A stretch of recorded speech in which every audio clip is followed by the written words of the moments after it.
औज़ुबिल्लाहिमिनश्शैतानिर्रजीम बिस्मिल्लाहिर्रहमानिर्रहीम। अस्सलामुअलैकुम students, this is sir Saud from Bahria college Karsaz. बेटे सेकेंड ईयर मैथमेटिक्स का आज हमारा लेक्चर नंबर 21 है और आज 25 अगस्त है और ट्यूसडे का दिन है। हम पिछले लेक्चर में एक्सरसाइज नंबर 2.5 मुकम्मल कर चुके हैं। आज जो है मैं एक्सरसाइज नंबर 2.3 जो मैंने बीच में छोड़ दी थी पेज नंबर 68 पर, उसके दो सवाल हैं जो 30 साल में एक या दो दफ़ा आए हैं। ठीक है, उनको भी मैं करवा देता हूँ और फिर मैं नया chapter number 3 exercise number 3.1 start करूँगा। तो बेटे देखिए, आपको स्क्रीन पे नज़र आ रहा है एक्सरसाइज नंबर 2.3 की हेडिंग डली हुई पेज नंबर 68। क्वेश्चन नंबर 5 और 9 ये दो सवाल हैं जो 30 साल में आए हुए हैं, वो भी एक ही दफ़ा। ठीक है, अब देखिए क्वेश्चन 5 ये कह रहा है प्रूव दैट, साबित करें the diagonals of a parallelogram bisect each other. अच्छा, ये सवाल प्योरली एनालिटिकल ज्योमेट्री से रिलेट करते हैं, इसलिए कि इनमें आपको न्यूमेरिकली कोऑर्डिनेट्स गिवन नहीं होंगे किसी भी सवाल को करने के लिए, सॉल्व करने के लिए या प्रूफ करने के लिए। आपको फिक्स कोऑर्डिनेट सिस्टम को सपोज करना पड़ेगा और फिर आपने वर्किंग करनी पड़ेगी। ठीक, अब आइए, सबसे अहम चीज़ इन सवालात में है अच्छी तरह डायग्राम को समझना। अगर ये डायग्राम बहुत अच्छी तरह आपको समझ में आ गई तो इसका सवाल का सलूशन बहुत ही आसान है। ठीक है, चलें बेटा, उससे पैरेललोग्राम का जिक्र किया है तो पहले तो मैं एक्स एक्सिस और वाई एक्सिस ड्रॉ कर रहा हूँ। अच्छा भाई, इसके ऊपर मैंने एक पैरेललोग्राम बना लिया और उसके 4 वर्टिसेस के नाम रख दिए ए बी सी डी। ठीक है, अच्छा, जाहिर सी बात है इस जगह पर जहाँ पर ए है यहाँ पे अमूमन होता था ओरिजिन। हमारा ओरिजिन का मतलब है एक्स भी 0 और वाई भी 0, तो ए के कोऑर्डिनेट्स क्या बन गए 0, ए। अच्छा भाई, अब अगर ये बी के कोऑर्डिनेट्स मालूम करने हैं तो मैं सपोज कर रहा हूँ यहाँ से लेके यहाँ तक डिस्टेंस स्मॉल है। ठीक, अच्छा, एक्स एक्सिस पे वाई कॉम्पोनेंट क्या होता है 0। अब इतना मैंने एक्स कॉम्पोनेंट सपोज किया ए, तो ये बन गया ए, 0। बात क्लियर हो रही है यहाँ तक? अच्छा, अब सी वर्टेक्स यहाँ पे लिया आपने। अब सी ऐसी जगह पर मौजूद है, ना तो ये ओरिजिन पे लाई कर रहा है, ना एक्स एक्सिस पे लाई कर रहा है, ना वाई एक्सिस पे लाई कर रहा है। तो मैंने क्या किया, इसके कोऑर्डिनेट्स सपोज कर दिए ए के बाद बी सी कर लिया, क्योंकि एक्स भी मौजूद होगा और वाई भी, कोई चीज़ 0 नहीं होगी। अब अगर हम इसे रेक्टेंगुलर कॉम्पोनेंट्स में ब्रेक करें तो ये मैंने ऐसा देखिए रेड मार्कर से मैंने परपेंडिकुलर लाइन ड्रॉप की है, तो ये वाई डिस्टेंस आपके पास सी हो गया है। ठीक है, और ये जो एक्स कॉम्पोनेंट है वो बी हो गया है। एक्स कॉम्पोनेंट यहाँ से लेके यहाँ तक और वाई वर्टिकल डिस्टेंस सी हो गया। अच्छा जी, अब आइए डी वर्टेक्स की तरफ। अब डी वर्टेक्स की पोजीशन को अच्छी तरह समझिए। ये डी वर्टेक्स भी ना तो एक्स एक्सिस पे लाई कर रहा है, ना ही वाई एक्सिस पे लाई कर रहा है, तो इसका मतलब इसका कोई भी कॉम्पोनेंट 0 नहीं होगा। अब इसको फाइंड आउट कैसे करेंगे ज़रा देखिएगा। देखिए नीचे डायग्राम में टोटल एक्स डिस्टेंस है बी और यहाँ से लेके यहाँ तक एक्स डिस्टेंस है ए, तो इसका मतलब ये होगा कि बड़े डिस्टेंस में से छोटा डिस्टेंस माइनस कर दोगे तो ये वाला डिस्टेंस हमारा निकल आएगा। तो क्या आएगा भाई, b बड़ा डिस्टेंस एक्स एक्सिस पर और छोटा एक्स एक्सिस पे क्या है a, तो b माइनस ए कर दोगे, कॉमा। अब ज़रा सा और से देखो भाई, सी वर्टेक्स इसको मूव करते करते करते करते तुम डी पे ले आए। क्या वाई वर्टेक्स को चेंज होता हुआ नजर आ रहा है? नहीं आ रहा। तो यहाँ पर जितना वाई वर्टेक्स सी था वही यहाँ पर आने के बाद सी हो जाएगा, तो b माइनस ए कॉमा सी हो जाएगा। तो इस तरीके से हमने इस पैरेललोग्राम के फिक्स कोऑर्डिनेट सिस्टम हमने बना लिए। बात क्लियर हो रही है? अच्छा बेटे, आप लोग इसका स्क्रीनशॉट ले लीजिए। इसका वीडियो लेक्चर रिकॉर्ड हो रहा है, इंशाल्लाह ताला सुबह तक सेंटर की इंतज़ामिया आपको मेरा लेक्चर जो है आपके रिस्पेक्टिव ग्रुप में जो है वो शेयर कर देगी। अच्छा जी, स्क्रीनशॉट लेने के बाद फिर हम इसकी जो है वर्डिंग की तरफ आते हैं, ठीक है। वर्डिंग लिखेंगे थोड़ा सा और इसको सॉल्व कर देंगे। अब साबित ये करना है कि इस पैरेललोग्राम के दो डायगोनल से, एक डायगोनल AC नज़र आ रहा है, एक डायगोनल नज़र आ रहा है BD। ये दोनों बाइसेक्ट करते हैं ईच अदर, एक दूसरे को एक ही पॉइंट पर कट करते हैं, या दूसरे मायने में ये कह दीजिए कि इन दोनों डायगोनल्स के मिड पॉइंट आपस में बराबर होंगे, ठीक है।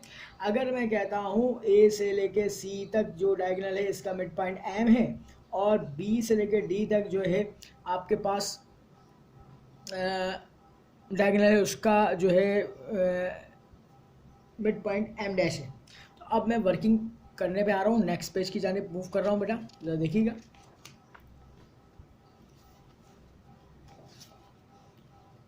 जनाब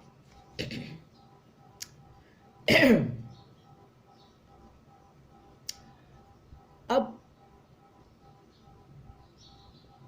आप ज़रा गौर से देखें, स्क्रीन पे आपको जो नज़र आ रहा है वो ये कि कंसीडर आ पैरेललोग्राम ABCD, आपने वर्डिंग फॉर्म में लिख दिया।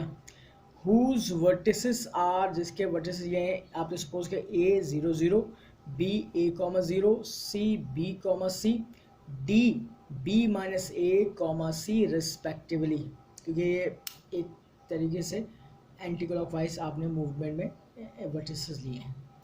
अब आइए ज़रा, let capital M B the mid point of diagonal AC, ठीक है, जो डायग्राम मैं आपको दिखा चुका हूँ। Using mid point formula MXY is equal to x1 plus x2 divide by 2, y1 plus y2 divide by 2। अब A के कोऑर्डिनेट्स बन जाएंगे x1 y1 और C के कोऑर्डिनेट्स बन जाएंगे x2 y2। अब रिप्लेस करें बेटा, 0 plus B divide by 2, 0 plus C divide by 2। अच्छा, अब ज़रा देखिएगा, ये क्या बन गया, MXY is equal to B/2, C/2 हो गया। बात क्लियर हो रही है भाई। अब इसके बाद आप नेक्स्ट वर्किंग करेंगे, let M dash XY be the mid point of diagonal BD। अब M डैश जो है वो BD का डायगोनल का क्या है, मिड पॉइंट है। तो आपने दोबारा फॉर्मूला लिखने की जहमत नहीं करनी है भाई, आपने ये जस्ट ये काम करना है। ये देख लीजिए, एक दफ़ा स्क्रीनशॉट ले लीजिए इसका। मैं थोड़ा सा आगे स्क्रीन को शेयर करूँगा। अब आपने डायरेक्ट वैल्यूज पुट करनी है, यानी कि B के कोऑर्डिनेट्स x1 y1 हो जाएंगे, D के पॉइंट्स x2 y2 हो जाएंगे। तो क्या लिखा है यहाँ पे, A plus B minus A/2, 0 plus C/2। Minus A से प्लस A कैंसिल हो गया, तो ये आ गया B/2, C/2। M dash XY की वैल्यू आ गई B/2, C/2। तो आपको ऑब्वियसली लग रहा है कि जो हमने MXY निकाला था वही आया M डैश XY। तो हम रिजल्ट में क्या लिखेंगे, ज़रा देखिएगा। इसका रिजल्ट में क्या लिखते हैं हम, कि सिंस चूंकि MXY is equal to M dash XY आया है, so diagonals of parallelogram bisect कर रहे हैं ईच अदर, एक दूसरे को। और यही हमने जो एनालिटिकल ज्योमेट्री के तरीके से साबित करना था। अब आप लोग एक दफ़ा, मैं दोबारा से पूरी स्क्रीन शेयर करवा रहा हूँ आपको, देखें। आप इसको नोट डाउन करें, एज वेल एज इसका स्क्रीनशॉट लीजिए।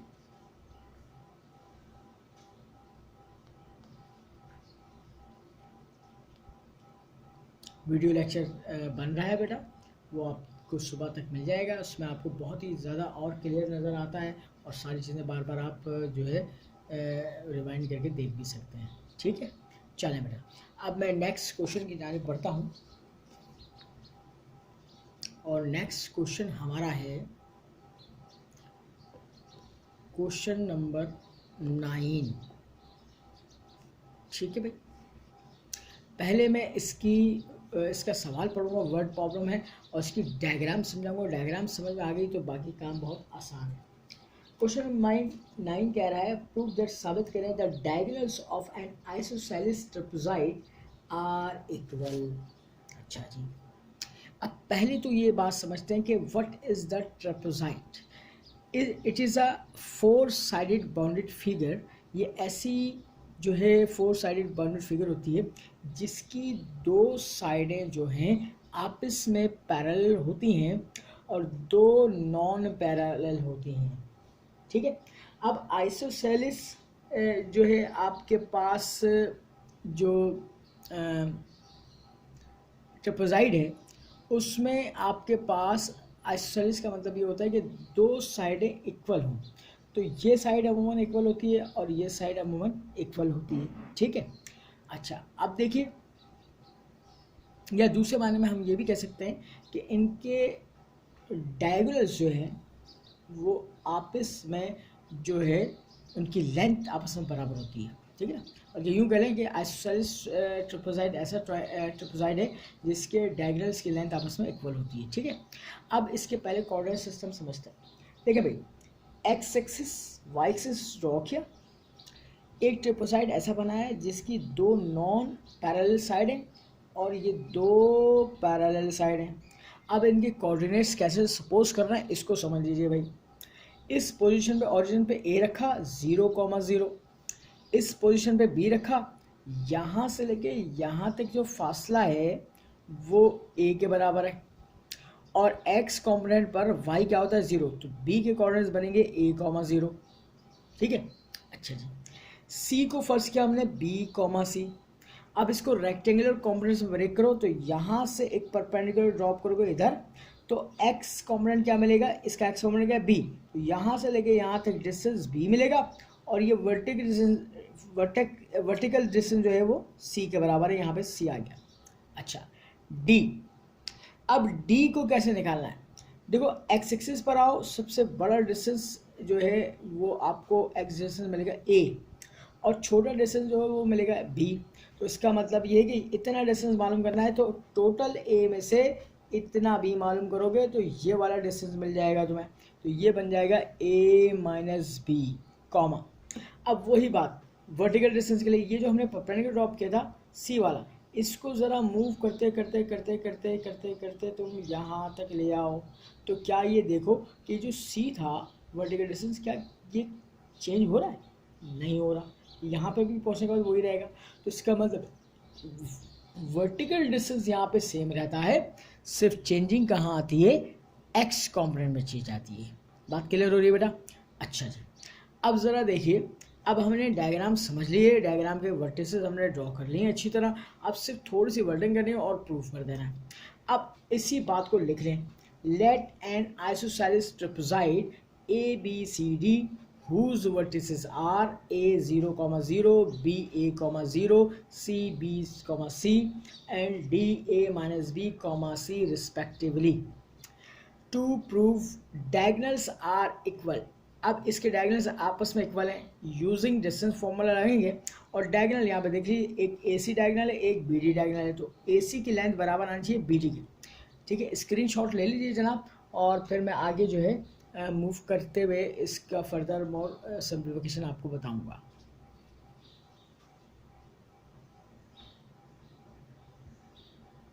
ठीक है जी, अब मैं स्क्रीन को आगे थोड़ा सा शेयर कर रहा हूँ,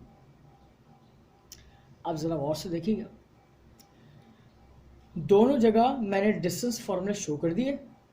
अब मैं यहाँ पे जब वर्किंग करूँगा तो A के पॉइंट्स x1 y1 के लाएंगे, C के पॉइंट्स x2 y2 के लाएंगे, B के पॉइंट्स x2 y2 के लाएंगे और D के पॉइंट्स x2 y2 यहाँ पर रिप्लेस कर दें। √b माइनस 0 का स्क्वायर प्लस c माइनस 0 का square is equal to √a minus b minus a का स्क्वायर प्लस c माइनस 0 का स्क्वायर। भाई ये 0 0 ख़त्म हो गया, b का स्क्वायर हो गया प्लस का c का स्क्वायर हो गया is equal to minus a plus a cancel, minus b का स्क्वायर प्लस बी स्क्वायर हो गया और प्लस सी स्क्वायर हो गया। तो दोनों लेंथ आपके पास बराबर आ रही हैं। तो आप क्या लिखोगे बेटा, hence the diagonals of the isosceles trapezoid are equal in magnitude, यानी कि मैग्नीट्यूड में जो है इनकी डायगोनल्स की जो लेंथ होती है आइसोसेलेस ट्रापेजॉइड की, वो क्या होती है, आपस में इक्वल होती है। अब जल्दी से आप लोग एक स्क्रीनशॉट ले लीजिए और फिर मैं इंशाल्लाह ताला नेक्स्ट अपने चैप्टर की जानिब बढ़ रहा हूँ और वो चैप्टर है होगा चैप्टर नंबर 3। चैप्टर 3 बड़ा चैप्टर है, 3 एक्सरसाइजेज हैं, मगर इसमें टाइम ज़्यादा लगेगा as compare to chapter number 2।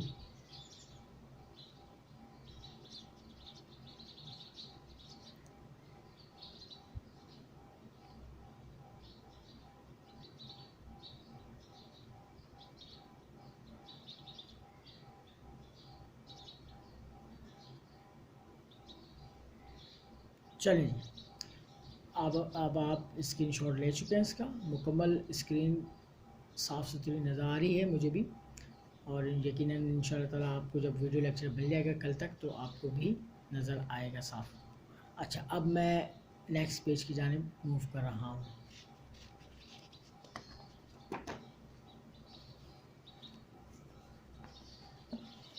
अच्छा जी, अब ज़रा बातों को गौर से देखिएगा और समझिएगा। चैप्टर नंबर 3 की हेडिंग मैंने डाल दी।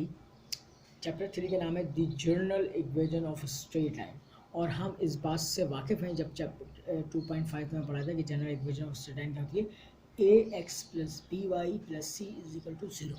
ये हमने 2.5 में निकालना सीखी थी। अब इसी को फर्दर मोर हम जो है सिंप्लीफिकेशन के तरीके देखेंगे, ठीक है। अच्छा, आपको नज़र आ रहा होगा कि मैंने हेडिंग डाली है एक्सरसाइज 3.1 पेज नंबर 118, ठीक है। अच्छा, अब आप देखिए इस पे पहला सवाल अब मैं पढ़ने जा रहा हूँ। पहले डायग्राम समझाऊंगा और सॉल्यूशन डिस्कस करूँगा। अच्छा, एक अहम बात यह है कि ये जो सवाल नंबर 1 के कई पार्ट्स हैं, मैं सिर्फ एक पार्ट आपको पढ़ाऊँगा बेटा, कराऊँगा, और इसी को देखते हुए आपने क्या करना है, बाकी पार्ट्स खुद आपने होमवर्क के तौर पे करना है, ठीक है। अच्छा, अब देखो बेटे, एक बात इम्पोर्टेंट और बता रहा हूँ कि ये जो क्वेश्चन नंबर 1 का पहला पार्ट है, ये 2019 के बोर्ड के पेपर में आ चुका है 5 मार्क्स का सेक्शन बी में, ठीक है बेटा। अच्छा जी, अब देखिए क्या रहा है, फाइंड द रेशो मालूम करें इन विच द लाइन, पहला पार्ट y - x + 2 = 0 डिवाइड कर रहा है द जॉइन, एक लाइन सेगमेंट को 3, -1 को एंड 8, 9 को। अब ज़रा और से मेरी बातों को समझिएगा। मैंने एक लाइन सेगमेंट ड्रॉ की, आपको जो स्क्रीन पे नज़र आ रही है। पहला पॉइंट 3, -1 है, तो दूसरा पॉइंट है 8, 9 है भाई। अब एक लाइन जिसकी इक्वेशन दी हुई है y - x + 2 = 0, ये इसको डिवाइड कर रही है, कट कर दीजिए। अब आपको ये बात पता है कि जब भी रेशो मालूम करना होती है तो हम क्या सपोज करते हैं भाई, m1 1 के बराबर सपोज करते हैं और m2 लैम्डा के बराबर सपोज करते हैं। और जाहिर सी बात है, ये जब लाइन इस लाइन को कट करेगी तो इसका एक पॉइंट ऑफ इंटरसेक्शन में लेगा, इसको सपोज कर लिया pxy। बात क्लियर हो रही है मेरे बेटा? जल्दी से स्क्रीनशॉट लो, फिर मैं आगे की जानिब मूव कर रहा हूँ।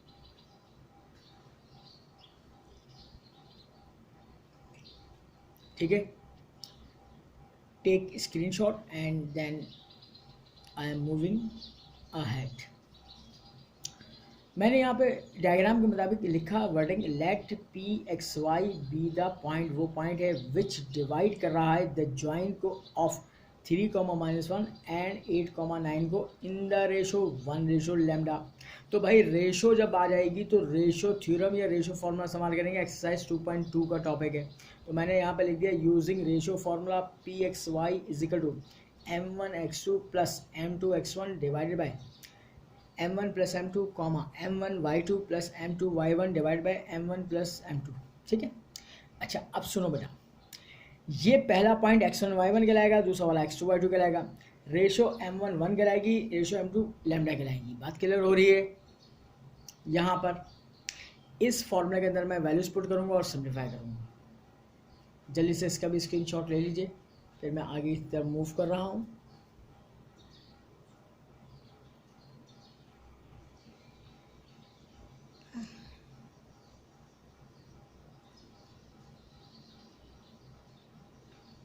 चलेंगे इन द नेक्स्ट पेज, ज़रा गौर से देखिएगा। तो मैंने यहाँ पे लिखा px, y = 1 × 8 + lambda × 3 divided by 1 + lambda, comma, यहाँ जगह नहीं थी तो यहाँ लिख दिया मैंने, कोई मसला नहीं है। 1 multiply by 9 plus lambda multiply by -1 divided by 1 plus lambda. अब जब इसको सिंप्लीफाई करोगे यानी कि मल्टीप्लाई करोगे तो भाई आपके पास ये पॉइंट आ जाएगा p x y is equal to 8 plus 3 lambda over 1 plus lambda comma 9 minus lambda over 1 plus lambda. Clear. अब दिस पॉइंट, ये पॉइंट जो निकाला है आपने, लाइज मौजूद है on the given line. Given line पे कौन सी लाइन है, इसकी इक्वेशन दी हुई है y minus x plus 2 is equal to 0। भाई ये x कॉम्पोनेंट है और ये y कॉम्पोनेंट है, तो ये इस पे लाई कर रहा है, तो so it must satisfy it. तो हम इसको पॉइंट को पुट कर देंगे। तो मैंने y की वैल्यू पुट की माइनस x की वैल्यू पुट की प्लस 2 इज इक्वल टू 0। अब ज़रा इसकी कैलकुलेशन देखिएगा। एक थोड़ा सा स्क्रीनशॉट ले लीजिए और उसके बाद फिर मैं आगे की तरफ मूव करूँगा, स्क्रीन को आगे बढ़ाऊँगा, तो जाहिर सी बात है फिर आधा कट जाएगा तो आप जो है वो देखेगा नहीं। तो एक स्क्रीनशॉट ले लीजिए और अब मैं आगे की तरफ मूव कर रहा हूँ। अब यहाँ देखिए multiplying through out by 1 plus lambda, इसका एलसीएम क्या रहा है 1 प्लस लैम्डा। एलसीएम निकालने का आसान तरीका ये होता है कि जो भी टर्म डिनोमिनेटर में एलसीएम आती है उस टर्म से पूरी इक्वेशन को थ्रू आउट मल्टीप्लाई कर लें, बस सिंपल सी बात है। तो मैंने जब 1 प्लस लैम्डा से मल्टीप्लाई किया तो यहाँ पे बचा 9 माइनस लैम्डा, माइनस यहाँ से ये कैंसिल हो गया 8 प्लस 3 लैम्डा, प्लस यहाँ पे डिनोमिनेटर में कोई टर्म नहीं थी, कैंसिलेशन नहीं होगी, बल्कि 2 से मल्टीप्लाई हो जाएगा, 2 multiply 1 plus lambda is equal to 0 हो जाएगा। बात क्लियर हो रही है। अब बस इस माइनस साइन को इस ब्रैकेट से मल्टीप्लाई करो और 2 को इस ब्रैकेट से मल्टीप्लाई कर दो, तो क्या बचा 9 minus lambda minus 8 minus 3 lambda plus 2 lambda is equal to 0। भाई लैम्डा को कैलकुलेट कर लो पहले, -3 लैम्डा और प्लस 2 लैम्डा, -1 लैम्डा और -1 लैम्डा, -2 लैम्डा हो जाएगा। ठीक है। इसके बाद कांस्टेंट नंबर को कर लो, 9 माइनस 8 1 हो जाएगा, 1 प्लस 2 3 हो जाएगा इज इक्वल टू 0। हमें लैम्डा की वैल्यू चाहिए रेशियो निकालने के लिए। -2 लैम्डा उधर शिफ्ट करोगे तो प्लस का 2 लैम्डा हो जाएगा, तो 3 is equal to 2 lambda. Lambda के साथ 2 मल्टीप्लाई कर रहा है, उधर जाके डिवाइड करेगा, लैम्डा इज इक्वल टू 3/2। बात क्लियर हो रही है मेरे बेटा। अच्छा, so the required ratio is क्या बनी 1 रेशो लैम्डा, आपने वैल्यू पुट कर दी 1 रेशो 3/2। इस 2 को तुमने क्रॉस मल्टीप्लाई करा देना है 1 से, तो यह रेशो और करके क्या बन जाएगी 2:3 बन जाएगी। और यही आपका रिक्वायर्ड आंसर होगा। इसका सेकंड पार्ट और थर्ड पार्ट मैं आपको होमवर्क दे रहा हूँ, ये आपका काम होगा। एक पार्ट मैंने करा दिया है, ठीक है। जल्दी से इसका स्क्रीनशॉट ले लीजिए बेटा और फिर मैं अगले सवाल की जानिब बढ़ूँगा।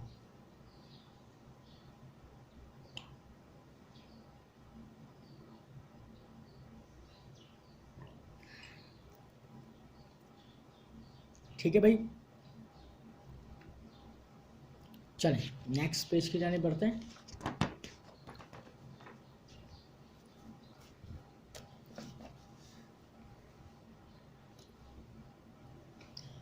जनाब क्वेश्चन नंबर 2, ये भी जो है इत्तेफाक की बात है 30 सालों में एक दफ़ा 5 नंबर का पार्ट पूछा जा चुका है और सेक्शन बी में अब 30 सालों में देखें इसका रेशो क्या है एक दफ़ा, मगर आ तो चुका है एग्ज़ाम में तो हमें जाहिर सी बात से इसको करना पड़ेगा। ठीक है, आसान सा सवाल है। अब ज़रा मेरी बातों को समझिएगा और देखिएगा स्क्रीन पे मैं आपसे क्या डिस्कस कर रहा हूँ। कह रहे रिड्यूस करो the following equations, in following equations को एक ही पार्ट इसका कराऊंगा भाई और बाकी पार्ट्स आपका होमवर्क होंगे। ठीक है, कह रहे कि following equations to the slope intercept form, to intercept form and perpendicular form. जो आपने एक्सरसाइज 2.5 में फॉर्मूला पढ़े हैं इक्वेशंस के कई तरीके, उनमें कन्वर्ट करना है एक इक्वेशन को जनरल फॉर्म। अब ज़रा देखते हैं भाई, पहला part question number 2 first part, x minus 2y minus 3 is equal to 0 दिया हुआ है। आपने इस इक्वेशन को जो है पहले फॉर्मूले के अंदर कन्वर्ट करना है। किस फॉर्मूले के अंदर कन्वर्ट करना है, आपने हेडिंग डाल दी स्मॉल ए या पार्ट ए कर दिया स्लोप इंटरसेप्ट फॉर्म। अब ये फॉर्मूला हम 2.5 में पढ़ चुके हैं, y is equal to mx plus c की शक्ल। तो हमें इस वाली इक्वेशन को इस शक्ल में कन्वर्ट करना है बेसिकली। तो कैसे करेंगे भाई, पहले मैंने इक्वेशन लिखी x minus 2y minus 3 is equal to 0 लिखा। मैंने यहाँ पे देखा कि y पॉजिटिव होता है और एक तरफ होता है, तो ये माइनस के 2y को एक तरफ शिफ्ट कर दिया तो 2y बन गया positive, is equal to x minus 3 बन गया। ठीक है, अच्छा जी। अब यहाँ पर जनरल फॉर्म में इसकी y का कोएफिशिएंट 1 होता है, यहाँ पे क्या है 2 से 2 मल्टीप्लाई करा, उधर जाके डिवाइड करेगा तो इससे भी डिवाइड करेगा, x/2 माइनस 3/2 हो जाएगा। बात क्लियर हो रही है? अब जरा और से देखिएगा, क्या ये वाली शक्ल y is equal to m x plus c की शक्ल नहीं बन गई? y is equal to m 1/2 multiply by x, plus की जगह माइनस हो गया, उससे कोई फर्क नहीं पड़ता। ठीक है, 3/2। तो ये पूरी शक्ल आपने कन्वर्ट कर दी किसमें? स्लोप इंटरसेप्ट फॉर्म में। बात क्लियर हो रही है भाई? Take screenshot. इसके बाद बी पार्ट क्या कह रहा है, इसी इक्वेशन को हमें कन्वर्ट करना है टू इंटरसेप्ट फॉर्म में। तो x/a plus y/b is equal to 1, ये फॉर्मूला भी हम पढ़ चुके 2.5 में। ये होती है टू इंटरसेप्ट फॉर्म। अच्छा भाई, स्क्रीन शॉट लेते रहो और मैं आगे बढ़ रहा हूँ, स्क्रीन को मूव करा रहा हूँ। देखो भाई, मैंने यहाँ पे क्या किया, पहले तो जनरल फॉर्म लिख दी किसकी? टू इंटरसेप्ट फॉर्म की। अब मुझे इसी एक गिवन इक्वेशन को इस शक्ल में कन्वर्ट करना है, तो मैंने लिखा भाई x minus 2y minus 3 is equal to 0, है ना। अब माइनस 3 को उधर शिफ्ट कर दिया तो क्या हो गया? +3 हो गया। अब 3 को 1 बनाने के लिए क्या किया? डिवाइड बाय 3 कर दिया, वो साइड जाहिर सी बात है। तो ये x/3 हो गया, minus 2y/3 is equal to 3 से डिवाइड होगा, क्या होगा? 1। अच्छा भाई, अब क्या करोगे? -2 को नीचे शिफ्ट कर दोगे, रिवर्स में ले आओगे और यहाँ पे प्लस कर दोगे, तो x/3 प्लस y/-3/2।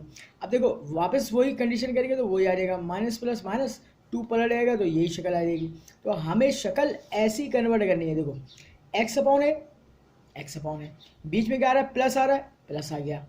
y/b आ रहा है, ये y आ गया, divide by anything which is b is equal to 1।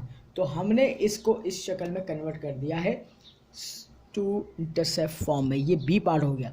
अब तीसरा पार्ट जो है इसका सी पार्ट, वो एक नया फॉर्मूला है और 2.5 एक्सरसाइज में हमने नहीं पढ़ा। इसलिए नहीं पढ़ा कि वहाँ पर उसका कोई सवाल या न्यूमेरिकल नहीं था। ठीक है, अच्छा अब उसको कैसे कन्वर्ट करेंगे उसको देखते हैं हम ज़रा। तो जनाब सी पार्ट की तरफ मूव कर रहा हूँ मैं, ठीक। और सी पार्ट में आपको हेडिंग जो नज़र आ रही है वो ये नज़र आ रही है, परपेंडिकुलर फॉर्म कहते हैं इसे, या फिर और नॉर्मल फॉर्म, दो नाम हैं इसके। अच्छा, इसका फॉर्मूला होता है x cos alpha plus y sin alpha is equal to p। अब ये होता क्या है, मैं एक छोटी सी डायग्राम से आपको ज़रा यहाँ पे बात क्लियर कर दूँ कि आपने जैसे ये x एक्सिस और y एक्सिस ड्रॉ किए फॉर एग्जाम्पल। अब यहाँ पे है ओरिजिन का मतलब है 0 0, ठीक है। ये y एक्सिस है। होता है क्या है कि एक आपके पास ये जो लाइन होती है और ओरिजिन से एक लाइन पास होती है जो इस गिवन लाइन पे परपेंडिकुलर होती है, और ओरिजिन से इस लाइन तक, परपेंडिकुलर लाइन तक जो डिस्टेंस होता है वो होता है p होता है, और ये x एक्सिस से एंगल बना रहा होता है अल्फ़ा। क्या बना रहा होता है? अल्फ़ा बना रहा होता है, ठीक है। तो अच्छा, p की खासियत क्या है? p always be a distance और distance always be a positive quantity. तो ख़ास शर्त ये है कि p की कीमत हमेशा जो है वो पॉजिटिव होगी, ठीक है। ये कहलाती है परपेंडिकुलर या नॉर्मल फॉर्म कहलाती है। x cos alpha plus y sin alpha is equal to 1 के बराबर, p के बराबर इसका फॉर्मूला होता है। इसको मैंने इक्वेशन नंबर 1 का नाम दे दिया। अब ज़रा देखिए भाई कन्वर्ट कैसे करेंगे। तरीक़ेकार थोड़ा सा लेंदी है मगर है आसान। आपने जनरल फॉर्म इसकी लिखी x cos alpha plus y sin alpha is equal to p, this is called 1। अब जो सवाल में इक्वेशन दी हुई है वो आप लिख लें, x minus 2y is equal to 3, equation number 2। Comparing करोगे 1 and 2 को वी हैव। कंपेयरिंग करते कैसे हैं ज़रा गौर से देखिए। हम इसका x कॉम्पोनेंट को इसके x कॉम्पोनेंट से डिवाइड कर देते हैं। x cos अल्फ़ा यहाँ से उठाया, x कॉम्पोनेंट सिर्फ x है, is equal to y component उठाया यहाँ से, y sine alpha divide by इसका वाई कॉम्पोनेंट पूरा -2y है, इज इक्वल टू कॉन्स्टेंट क्या है p डिवाइडेड बाय यहाँ पे कॉन्स्टेंट क्या है 3, इसको डिवाइड कर दिया और इसको किसी ना किसी, क्योंकि 3 इक्वालिटी है तो सॉल्व करने के लिए हमें बराबर रखना पड़ेगा, किसी न किसी का नाम दे दिया k से, हमने से फर्स्ट कर लिया। अब देखो x से x कैंसिल हो गया, y से y कैंसिल हो गया भाई। ऑन इक्वेटिंग कैसे करोगे कि ये वाला फैक्टर इस k के बराबर सपोज करोगे, यहाँ क्या बचा cos अल्फा बराबर k, इसको तुमने इक्वेशन नंबर 3 का नाम दे दिया। फिर यहाँ से क्या बचा साइन अल्फा अपॉन -2 बचा इज इक्वल टू k के बराबर, ठीक है। अच्छा -2 यहाँ पे डिवाइड कर रहा है, k से मल्टीप्लाई करेगा भाई, तो ये sine alpha is equal to -2k हो गया। This is called equation number 4। देखो तरतीब पे इक्वेशन आ रही है 1 2 3 4। फिर कांस्टेंट टर्म ले लोगे p upon 3 is equal to k, तो p is equal to 3k हो जाएगा डायरेक्ट, ठीक है, क्योंकि यहाँ पे मल्टीप्लाई करेगा। तो this is called equation number 5। यहाँ तक स्क्रीनशॉट लो बेटा, फिर आगे की वर्किंग में आपको एक्सप्लेन कर रहा हूँ। और हम अपने लेक्चर के अख्तामी मराहल पे पहुँच चुके हैं तकरीबन, और ये हमारा लास्ट क्वेश्चन है इस आज के लेक्चर का, ठीक है। अब ये आपका 1 2 3 4 5 इक्वेशन होगी। अब करना क्या, स्क्वायरिंग 3 और 4 और एडिंग कर लें आप लोग, ठीक है। तो इक्वेशन नंबर 3 का स्क्वायर किया कॉस स्क्वायर अल्फा और इसका साइन स्क्वायर अल्फा, इसको ऐड कर लिया। यहाँ पे के स्क्वायर ऐड हो गया प्लस -2k का स्क्वायर करेंगे तो 4k स्क्वायर हो गया भाई। अच्छा cos square alpha plus sine square alpha आपने बचपन से पढ़ा हुआ 1 के बराबर होता है, बचपन का मतलब मैट्रिक क्लास है। तो 4k square plus k square क्या हो गया 5k स्क्वायर हो गया। 5 मल्टीप्लाई करें उधर जाके डिवाइड करेंगे 1/5 हो गया। स्क्वायर उधर शिफ्ट कर दें, स्क्वायर यानी कि टेकिंग अब स्क्वायर रूट बनेगा और प्लस माइनस साइन के साथ 1/√5 टेकिंग पॉजिटिव साइन लेंगे। टेकिंग पॉजिटिव साइन क्यों लेंगे भाई, पॉजिटिव साइन इसलिए लेंगे ताकि हमारा जो p है, जो डिस्टेंस ओरिजिन से हमने बताया था शुरू में, वो ऑलवेज भी पॉजिटिव क्वांटिटी होती है। तो अब इसी को इस्तेमाल करते हुए सारी चीज़ें करनी है ना, तो मैं टेकिंग पॉजिटिव साइन लिखूंगा k इज इक्वल टू 1/√5 लिखा मैंने, इसको बॉक्स में बंद कर लिया। Put the value of k की वैल्यू को पुट करेंगे इन इक्वेशन में 3 4 एंड 5, ठीक है। अब जरा देखिएगा, जरा जल्दी से स्क्रीनशॉट ले लीजिए इसका, पूरा एक दफ़ा मैं दिखा देता हूँ।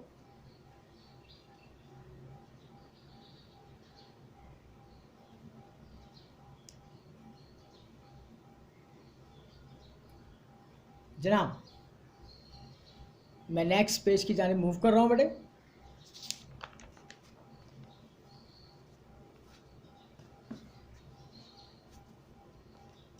अब देखो equation number 3 is implies that cos alpha is equal to k 1/√5 हो गया। 4 में पुट किया तो sine alpha is equal to -2/√5 हो गया।